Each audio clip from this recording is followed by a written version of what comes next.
Vânia Ferrari, descabelada como sempre, desbocada como nunca. E Ana Nogueira. Trazendo um tema polêmico. Polêmica, senhoras e senhores. Polêmica. Como mudar de opinião. Tema de máxima relevância para a sua carreira e para a sua felicidade familiar. Por quê? Porque uma pessoa que sabe mudar de opinião está deixando a arrogância de lado, está expandindo a sua mente e está contribuindo para discussões em alto nível. Por isso a gente quer te ajudar, certo? Exatamente. Tem mais um motivo. Por que mudar? Você profissional, saiba que a flexibilidade cognitiva, ou seja, a capacidade de lidar com a mudança, é uma das competências dos profissionais do século XXI, segundo o Fórum Econômico Mundial. E mais do que estar nesta lista de competências novas, essa habilidade está no topo da lista, ou seja, saber mudar, saber lidar com a mudança é muito importante para trabalhar e ter sucesso no século XXI. Não obstante, nós estamos vivendo transformação diária. O mundo de hoje não é mais o mesmo. A gente tem chamado isso de um novo normal que se estabelecerá a partir deste momento. E tudo que é novo significa diferente do que a gente estava fazendo. Portanto, a gente também está falando em transformação, não só da cognição, mas também do jeito de fazer negócio, dos processos, dos sistemas, das formas de se relacionar neste novo momento do mundo. Muito bem. E saiba que uma opinião fixa é uma opinião morta, segundo o nosso querido e mal-humorado Nietzsche. Exatamente, uma opinião fixa é uma opinião morta. E aí, segura essa tela em branco para mim, para eu poder ler o texto. Olha o que diz este outro livro chamado Seja Monge. Veja que bonito. Apenas uma tela branca irá receber o pincel. Aquele que acha que sabe ocupa o espaço e não cria o vazio em si. Sem isso, repleto de arrogância, nunca aprenderá nada. Ui! Doeu, hein? Ter consciência da necessidade de mudar de opinião, de mudar em diferentes aspectos, né? Pois é, total. E aí, ainda falando do Nietzsche, tem um dos livros que eu li sobre ele faz essa analogia. Eu procurei em casa dentro dos livros e não achei, então vou citar o que eu lembro, tá? Ele diz o seguinte, que opinião... argumento, melhor dizendo, argumento, você tem que buscar no mar. E a maioria das pessoas procura no aquário. Argumento é como um peixe. Você tem que sempre estar atrás dele. Uma nova ideia, um novo argumento, um novo posicionamento é como um peixe. E você deve persegui-lo em mar aberto, para poder ouvir outras opiniões, para poder brindar o seu intelecto com outros jeitos de pensar. E ele critica as pessoas que pescam dentro do aquário, ou seja, dentro da sua bolha, dentro do seu jeito de ver o mundo, entre os seus amigos, entre aqueles que concordam com você, né? E que mesmo quando você pesca um peixe no mar, você tem que prestar atenção, porque muita gente pega esse peixe, cria um quadro dele e bota na parede. E lá ele começa a cheirar mal. Lá ele se solidifica, lá ele apodrece, lá ele engessa. Então, os pensamentos, as ideias, os conceitos, os processos, os sistemas têm que ser sua constante busca num mar aberto desse peixe de ideia e de inovação. Afinal de contas, as dúvidas é que são as propulsoras das descobertas, ou seja, você questionar velhos processos, velhas opiniões, é que vai dar espaço para você descobrir o novo, para você inovar. Exatamente. E aí a gente queria te recomendar este livro aqui, que a gente ganhou carinhosamente da editora Sextante. Obrigada aí, Sextante. O que Nietzsche faria, como os grandes filósofos podem ajudar a resolver problemas cotidianos. E nesse livro tem uma história já bem conhecida das diferenças de pensamento entre Protágoras, que é um relativista, e Platão, que é um absolutista. o Protágoras fala um pouco sobre a relatividade de uma opinião, sobre ponto de vista e tal. E ele fala que a opinião está muito no gosto, no campo do gosto, do sentimento e tal. E Platão diz que não, só tem um jeito de pensar. E o exemplo aqui é beleza. Aí Platão diz o seguinte: beleza é a verdade e a verdade é a beleza.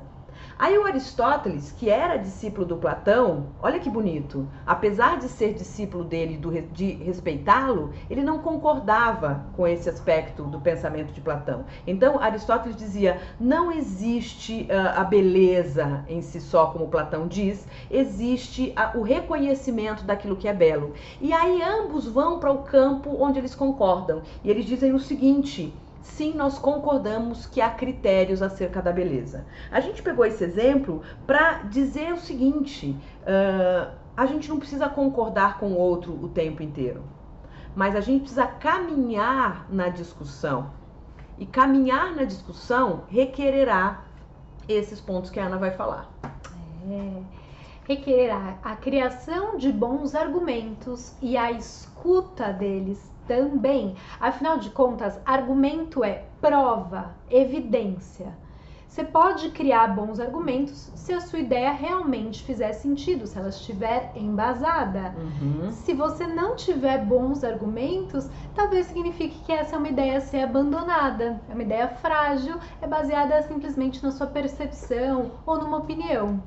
E ouvir é igualmente importante, porque é com a escuta ampliada, ativa, que você vai aprender com o outro, que você vai reavaliar algo, que você vai entender que talvez uma opinião oposta à sua faça sentido. Então, criar e ouvir bons argumentos. Então, a gente está falando de falar e ouvir e está falando de profundidade, de prova e evidência. Essa é a mistura boa para uma mudança efetiva. Exatamente. E aí, discussões sempre vão surgir, mas não quer dizer que você precise sentar em cima da sua opinião e simplesmente ignorar todo o entorno. E aí tem um desenho desse livro que eu gostei muito, deixa eu ver se dá pra você ver, vê se você consegue enxergar aí, ó. Tá vendo esse desenho aqui? Então, esse desenhinho é Platão falando com Protágoras. E Protágoras diz: nenhuma afirmação é absolutamente verdadeira. E Platão responde: inclusive esta? Sensacional, né? Ou seja, a gente tem que começar a separar fato de opinião. Esse é um primeiro ponto. O que vai te ajudar a mudar de ideia é: quando você está argumentando, você está falando baseado em fatos e dados, né? Porque a etimologia do argumento é a propriedade com a qual você fala, ou você está falando a partir da sua opinião, que também é válida, que parte da sua vivência, da sua história, da sua criação, da sua origem, da sua religião ou ausência dela. Também a opinião é válida, nós não estamos desqualificando a opinião, mas você tem que começar a pensar: o outro trouxe um fato. E aí a gente vai falar de ciência, a gente vai falar de indicadores, a gente vai falar de outras coisas. Então, você está numa reunião, surgiu uma polêmica. Quantas vezes em reunião você disse: ih, gente, pensei melhor. Eu acho que eu não construí bem os meus argumentos, eu acho que os seus argumentos são melhores. Ou para essa situação, o que você trouxe me fez mudar de opinião. Exatamente. Essa que é uma relação saudável. Exatamente. De crescimento para ambas as partes, né? Porque no fundo o que a gente está querendo aqui é que a mudança aconteça a partir de relacionamentos que prezem pela elegância, pela comunicação não violenta, pelo respeito ao outro, porque às vezes a opinião do outro está baseada numa vivência, mas é uma vivência que teve impacto grande na vida dessa pessoa. E aí, para desconstruir isso, tudo bem, é fato que às vezes você precisa desconstruir, mas com elegância, com empatia, com cuidado com o outro, de fato essa relação vai ser melhor para todo mundo. E dentro do ambiente organizacional, por exemplo, a empresa cresce a partir do momento que as pessoas aprendem umas com as outras, se ajudam, colaboram de verdade. E quanto mais diversa essa empresa for, mais diferentes vão ser esses contextos, as opiniões, os argumentos, e aí todo mundo cresce com essa riqueza de diferença. Exatamente. E aí eu vou chamar um outro filósofo que eu conheci também neste livro, chamado Isaiah Berlin. Ele diz o seguinte, aliás, o texto é sobre ele. A maioria das pessoas, porém, aceitaria a ideia de que existem coisas que são certas ou erradas, verdadeiras ou falsas, e outras que dependem de perspectiva. Mas não é fácil justificar esse tipo de meio termo, a não ser que você seja o Isaiah Berlin. Ele nasceu em 1909, portanto é contemporâneo. E é claro, a leitura que ele fez do problema é do bom senso. Eita, e aí a gente entra numa discussão árida, que é o famoso bom senso. Nem o absolutismo, nem o relativismo rigoroso se sustentam. Pelo contrário, segundo Berlin, embora não haja absolutos em questão de gosto, moralidade ou julgamento, basta olhar em volta para perceber que a maioria das pessoas em todas as culturas tem valores e opiniões em comum. Acreditam, por exemplo, que mentir, roubar, assassinar são condutas erradas e que liberdade, justiça, etc. são corretas. Esses valores são universais e apenas diferem nos detalhes ou na prática. Ou seja, há muito mais pontos de convergência nas discussões do que divergência. E então a nossa sugestão é, número 1, faça um exercício e mude de opinião uma vez essa semana. Uma vez. Sobre qualquer assunto, tá?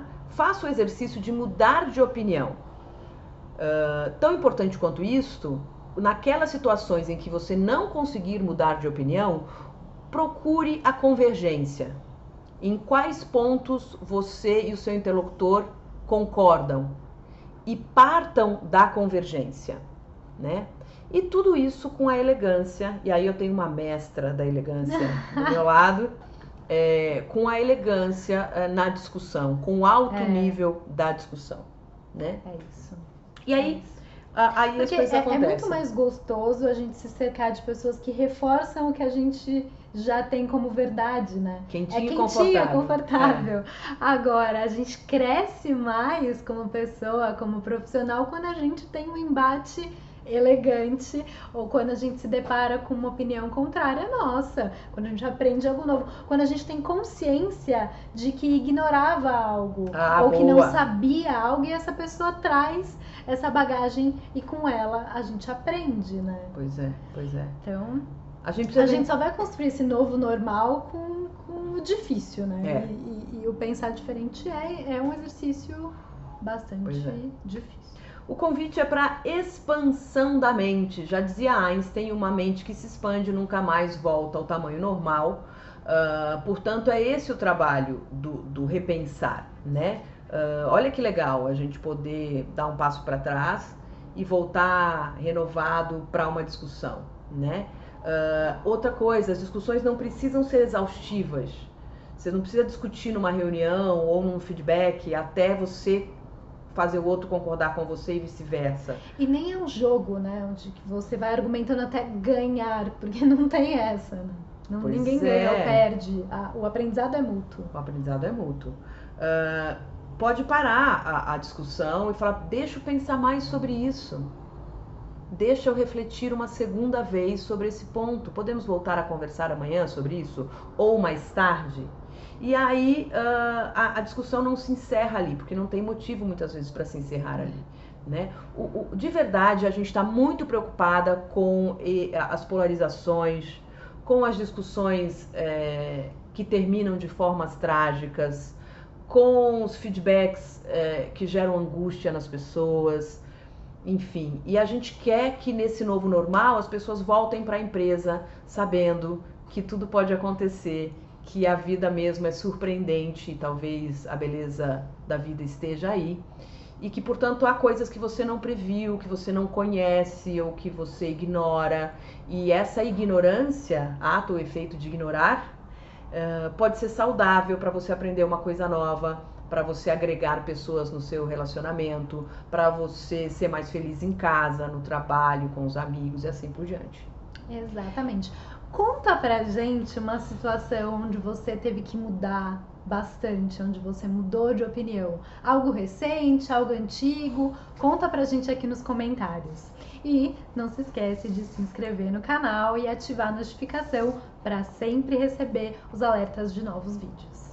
A gente leu muito sobre esse tema, a gente estudou muito e esse vídeo não é exaustivo sobre o tema mudar de opinião, mas é um resuminho aqui do que eu acho que você pode fazer de prático agora.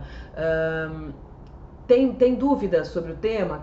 Quer aprender mais? Então aqui nos livros, eu gosto muito deste livrinho que a gente estudou. Este é um livro que eu já recomendei e fala sobre a história do Nietzsche, como ele construiu o pensamento. E aí, olha que interessante, uma coisa é ler o Nietzsche nos seus livros sobre o pensamento e outra coisa é ler a partir da vida dele. E a Ana falou que você chamou ele do quê? De mal-humorado. Mal-humorado, você vai descobrir por que ele é mal-humorado e que tipo de argumento o mau humor traz. Então, eu acho que é isso, é a gente ampliar o nosso horizonte, ampliar a consciência, parar de sentar em cima da opinião, porque isso já tá ficando feio. Muito bem. Muito bem. Terminamos por aqui. Curte, comenta, compartilha e a gente retoma esse assunto depois. Muda de opinião. É.